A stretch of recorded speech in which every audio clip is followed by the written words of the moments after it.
Hello everyone, hello students. Myself Dr. Yogita Chandrakar, Assistant Professor, Department of रोग निदान एवं विकृति विज्ञान।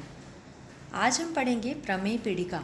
लास्ट सेशन में हमने देखा था कि प्रमेय का निदान क्या है, कि प्रमेय की निदान मीन्स कि वो उसके हेतु क्या हैं, प्रमेय किन कारणों से होता है, उनके कौन कौन से भेद कहे गए हैं, उसमें कौन कौन से दूष्य होते हैं, कौन कौन से दोष होते हैं।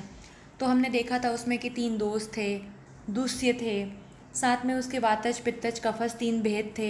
इस प्रकार से प्रमेय के टोटल कितने भेद थे? 20 भेद थे। और ये जो प्रमेय होता है, अगर उसको क्या करते हैं हम, बहुत दिनों तक उसकी चिकित्सा नहीं की जाती है, वो गंभीर रूप धारण कर लेते हैं, तो वो बाद में मधुमेह में प्रवृत्त हो जाते हैं। तो ये जो मधुमेह होता है वो एक हिसाब से हम देखें तो जो प्रमेय का उपद्रव या फिर प्रमेय की जो बाद की अवस्था होती है वो मधुमेह कहा गया है। अर्थात कि मधुमेह जो है वो प्रमेय के वातज प्रमेय का एक प्रकार है। तो ये जो क्या होते हैं, प्रमेय होते हैं, ये बाद में उपद्रव स्वरूप कुछ पीड़िकाएं को उत्पन्न करते हैं। चरक सूत्र स्थान में कि अंतःशिरसीय अध्याय जो 17वां अध्याय है, उसमें भी प्रमेय पीड़िका के बारे में बताया गया है कि जो प्रमेय पीड़िकाएं होती है वो क्या है, चरक ने उसको 7 प्रकार की कही हैं, सुश्रुत और वाग्भट ने 10 प्रकार की कही हैं, भोज ने 9 प्रकार की कही हैं। तो इस प्रकार से अलग अलग आचार्यों ने अलग अलग प्रकार के प्रमेय पीड़िकाओं का वर्णन किया और साथ में इसके संख्या भेद में भी क्या है, भिन्न भिन्न है।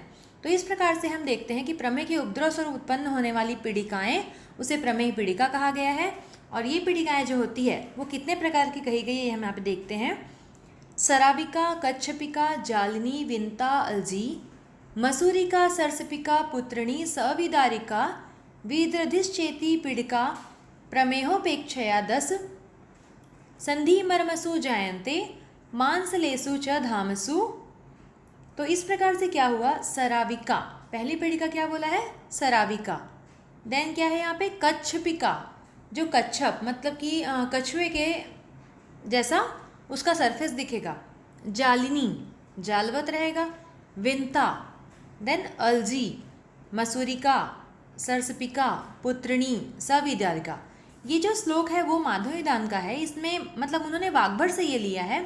तो यहाँ पे क्या बोला है, 10 प्रकार की प्रमेय पीड़िकाओं का वर्णन है। कौन कौन सी, सराविका, कच्छपिका, जालिनी, विंता, अलजी, मसूरिका, सरसपिका, पुत्रिणी, सविदारिका और विदृधि।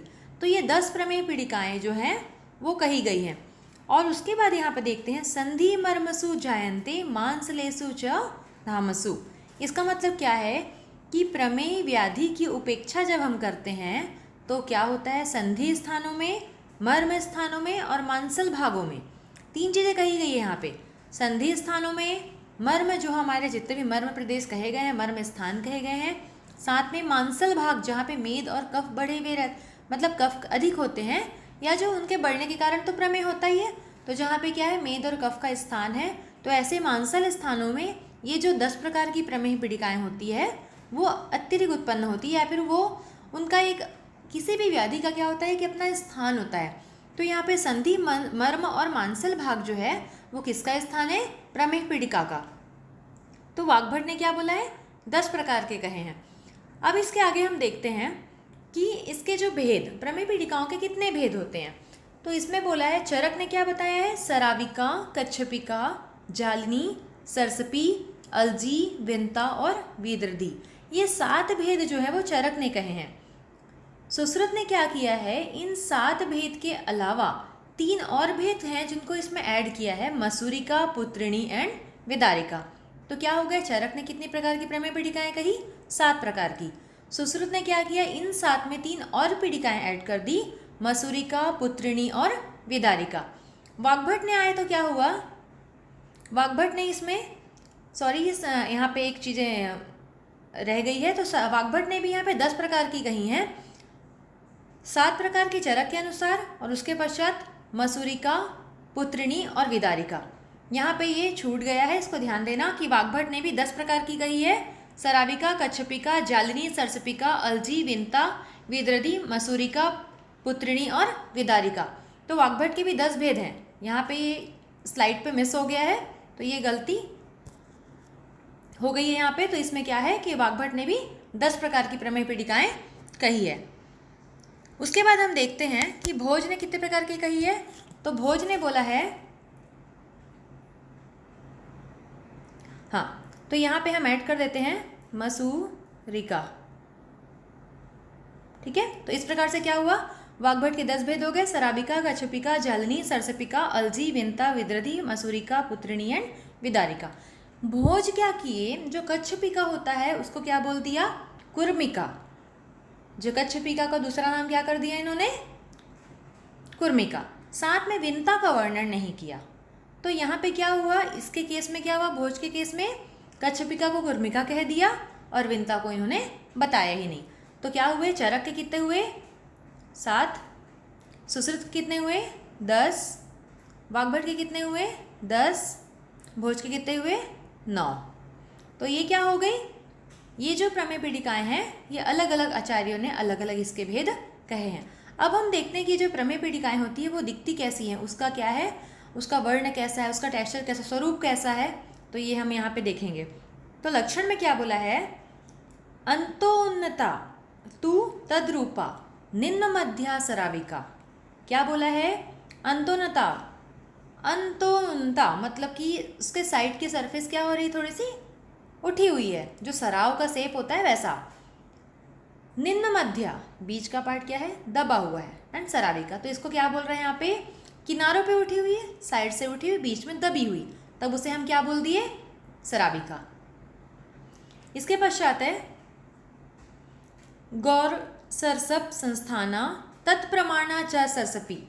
गौर सरसप मतलब कि सरसप के जो 2 भेद कहे गए हैं, कृष्ण और गौरवर्ण, तो गौर सरसप के समान दिखने वाला, उसके समान का प्रमाण वाला, प्रमाण मतलब वो जिसका जो साइज शेप होता है उतने प्रमाण वाली जो पीड़िकाएं होती है उसे क्या कहा गया है, सरसपी।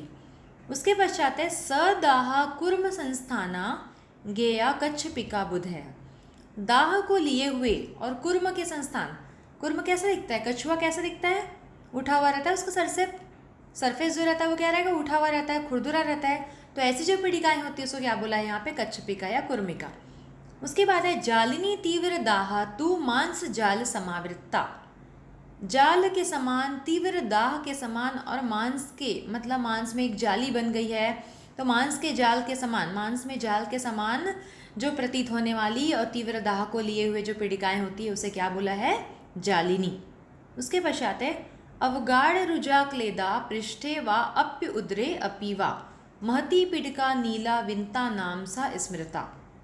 क्या बोल रहे हैं यहाँ पे, अवगाढ़ मतलब गाढ़ा, रुजा, रुजा को लिए हुए, क्लेद युक्त पृष्ठ भाग में, उदर भाग में होने वाली, महती पीड़िका बड़ी पीड़िका, ठीक है, वो नील वर्ण की भी होती है, उसे क्या नाम दिया गया है, विंता।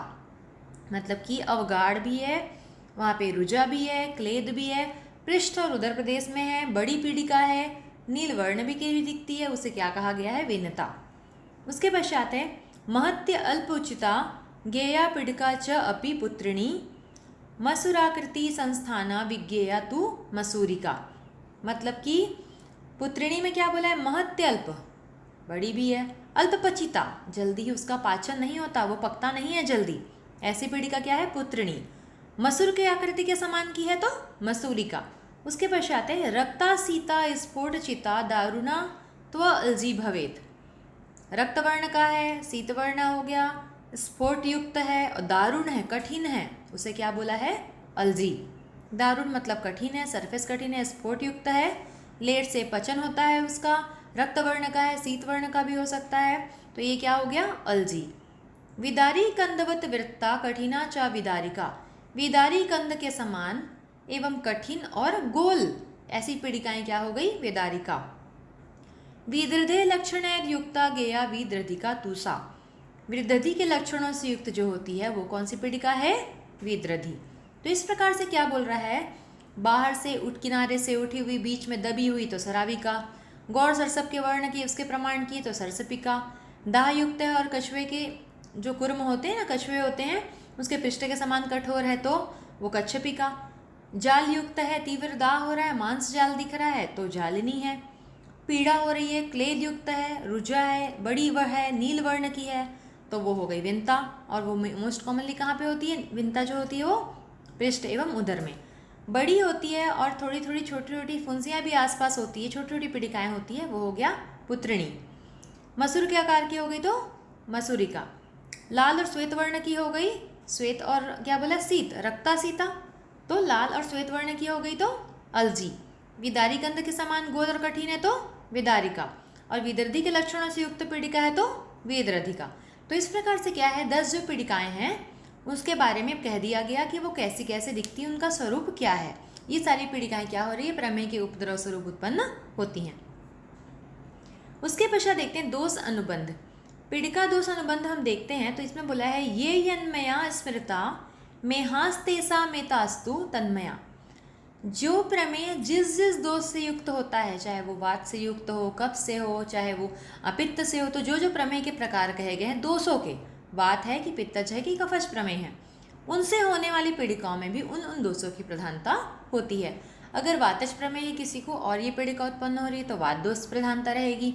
पित्तज प्रमेय के बाद हो रहा है तो पित्तज की प्रधानता। तो मतलब कि जो प्रमेय जिस जिस दोष से हो रहा है, चाहे वो वात से हो, चाहे वो तीनों के मिले हुए दोष से हो, तो उनसे होने वाली जो पीड़िकाएं होती वो भी उसमें भी क्या होती है, उन्हीं दोषों की प्रधानता उसमें पाई जाती है। इसके पश्चात है पीड़िका नाम सामान्य आरंभ कारण, कि ये पीड़िकाएं उत्पन्न कैसे होती हैं, इनका आरंभिक कारण क्या है। तो इसमें बोला गया है, दैट इज वेरी इंपॉर्टेंट, बिना प्रमेय अप्येता जायन्ते दुष्ट मेधसः तावच्चेता न लक्ष्यन्ते यावद वास्तु परिग्रह। मेध की क्या बोला है यहाँ पे, बिना प्रमेय के दुष्ट मेधसः, जैसे कि बिना मेध के बढ़े, बिना कफ के बढ़े प्रमेय नहीं हो सकता, तो वैसे कि मेध की दुष्टि हुए बिना क्या होता है, पीड़िकाएं जो होती उत्पन्न नहीं होती। जब तक ये क्या होती है, अपना विस्तार कर नहीं लेती, तब तक विशेष लक्षण व्यक्त नहीं होते।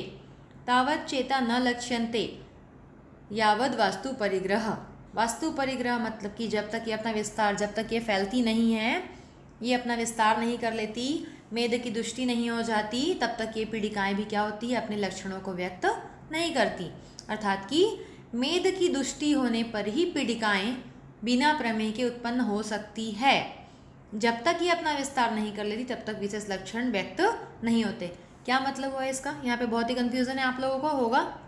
तो इसमें क्या है, बिना प्रमेय के भी पीड़िकाएं उत्पन्न होती है अगर मेध की दुष्टि हो। अर्थात मेध की दुष्टि होने पर चाहे वह प्रमेय हो चाहे वह प्रमेय न हो, पीड़िकाएं तो उत्पन्न होनी ही है। परंतु ये जो पीड़िकाएं होती है फैल रही है, अगर पूरी बॉडी में फैल रही है, ये एक पीड़िका उसके आसपास बहुत सारी पीड़िकाएं उत्पन्न हो गई, तब वो क्या हो गया, उनके लक्षण व्यक्त होने लग गए, तभी हम बोलेंगे कि हाँ ये प्रमेय पीड़िका है। अर्थात कि मेध की दुष्टि होने पे एक सिंगल पीड़िका भी उत्पन्न हो सकती है, तब हम उसे प्रमेय पीड़िका नहीं कहेंगे। लेकिन जब मेध की दुष्टि हो गई है, उसे प्रमेय व्याधि भी है और वो पीड़िकाएं बहुत ही फैल रही है, विस्तृत हो जा रही है, तब हम उसे उसके विशेष लक्षण व्यक्त होने पे इन पीड़िकाओं का आरंभ कह सकते हैं। पीड़िका की साध्यता सहायता क्या बोला है, गुदे हृदय शिरस्यंस्ते पृष्ठे मर्मसु च उत्थिता स उपद्रवा दुर्बल अग्नि पीड़िका परिवर्जित। दुर्बल अग्नि वाले, यहाँ पे बोला है दुर्बल आग्नेय, दुर्बल अग्नि वाले रोगी जो होते हैं उनके गुद प्रदेश में, हृदय प्रदेश में और सिर प्रदेश में, और पृष्ठ प्रदेश मर्म प्रदेश, क्या क्या बोला है, गुद प्रदेश, हृदय प्रदेश, सिर में, पृष्ठ प्रदेश में, मर्म स्थानों में उत्पन्न होने वाली उपद्रव युक्त जो पीड़िकाएं होती है, स उपद्रवा, उपद्रव को लिए हुए, और दुर्बल अग्नि वाला पुरुष, उनकी पीड़िकाएं जो होती है वो परिवर्जित, उनका परिवर्जन कर देना चाहिए, उनकी चिकित्सा नहीं करनी चाहिए क्योंकि ये असाध्य होता है। तो क्या बोला गया यहाँ पे, कौन कौन सा प्रदेश, गुद प्रदेश, हृदय प्रदेश, पीठ और मर्म स्थान, इन स्थानों में होने वाली उपद्रव स्वरूप या उपद्रव को उत्पन्न किए हुए जो पीड़िकाएं होती है वो असाध्य होती हैं। अब यहाँ पे देखते हैं कि प्रमेय में जो पीड़िकाएं भी तो उपद्रव स्वरूप उत्पन्न होती है, फिर यहाँ पे पीड़िका के उपद्रव कहाँ से आ गए। तो मैंने जैसे बताया कि मेध की दुष्टि होने पे पीड़िकाएं उत्पन्न हुई, परंतु अगर वो विस्तृत हो गई, फैलने लग गई बहुत ज़्यादा, तो वो क्या हो गया, उन पीड़िकाओं का उपद्रव हो गया। तो इस केस में क्या करना चाहिए, वो पीड़िकाएं जो होती है वह असाध्य होती है और इसका हमें परिवर्जन कर देना चाहिए, इसकी चिकित्सा हमें बताकर करनी चाहिए। ये कर कि ये पीड़िकाएं जो है वो असाध्य की श्रेणी में आ रही है, तो इसकी चिकित्सा पूरी तरह से नहीं कर पाएंगे, तो ये आपको बताकर करना है, अदरवाइज वो चिकित्सा क्या होगा, यश का भागी नहीं बन पाएगा, उसे उत्तम वैद्य नहीं कहेंगे। तो इसमें बोला गया है पीड़िकाओं के उपद्रव में त्रिट का समान संकोच, तो प्यास होना, खांसी होनी, कास, मांस क्षय होना, मोह होना, मूर्छा, और साथ में हिचकी, वैचित्य, ज्वर, विसर्प, मर्म में अवरोध, ये पीड़िकाओं के उपद्रव हैं। कौन कौन से उपद्रव होते होंगे इसमें? तृट, प्यास लगेगा, कास, मांस का क्षय होने लगेगा, मूर्छा होने लगती है, ठीक है, हिचकी होगी, वैचित्य मतलब बहुत ही विचली लगने लगेगी, मतलब विचलन होगा, वो बेचैनी लगेगी उसे, ज्वर, विसर्प, पूरे शरीर में रैसेस फैल जाते हैं, सर्पण करने वाली व्याधियाँ, एक स्किन डिसीज है विसर्प, कुष्ठ रोग और विसर्प, ये दोनों त्वक रोग के अंतर आते हैं। मर्म प्रदेश में अवरोध होना, हृदय, वस्ती और सिर, ये जो त्रिमण है उसमें अवरोध होना, ये जो होते हैं क्या होते हैं? पीड़िकाओं के उपद्रव हैं।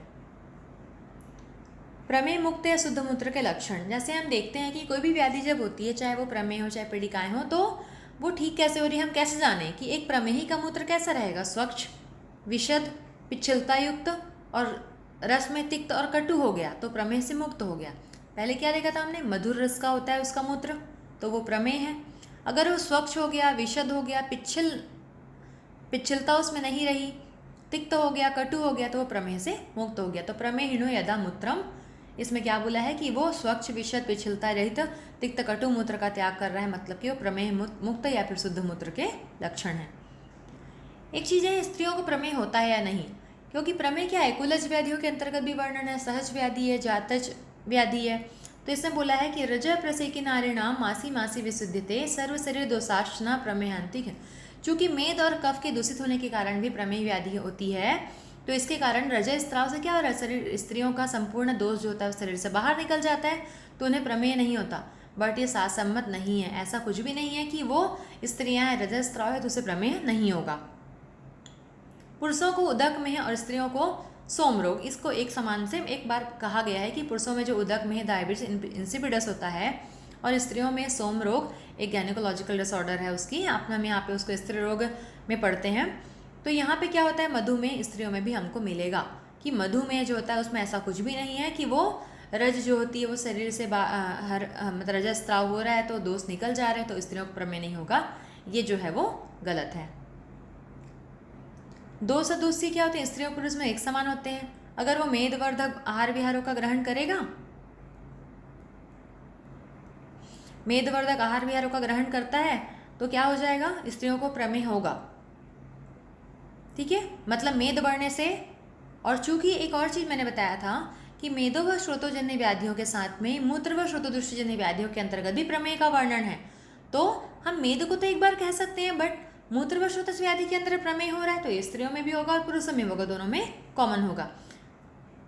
मासिक स्त्राव से शुद्धि तो होती है, परंतु प्रजनन संस्थान के विकार जो है वो की बात हो रही, बट इसमें तो मेह में ऐसा नहीं है कि प्रजनन संस्थान के विकार है। इस प्रकार से ये टॉपिक यहाँ पर फिनिश होता है। और प्रमेह पीड़िकाएं जो होती है वो प्रमेह के बाद उपद्रव स्वरूप उत्पन्न होने वाली पीड़िकाएं होती है, जिन पीड़िकाओं के अपने और फिर से उपद्रव होते हैं। और ये प्रमेह पीड़िका जो होती है इसका जो हम अगर ट्रीटमेंट देखते हैं तो मैक्सिमम ट्रीटमेंट इसके हमको शल्य चिकित्सा में मिलते हैं। तो thank you students, thank you for listening.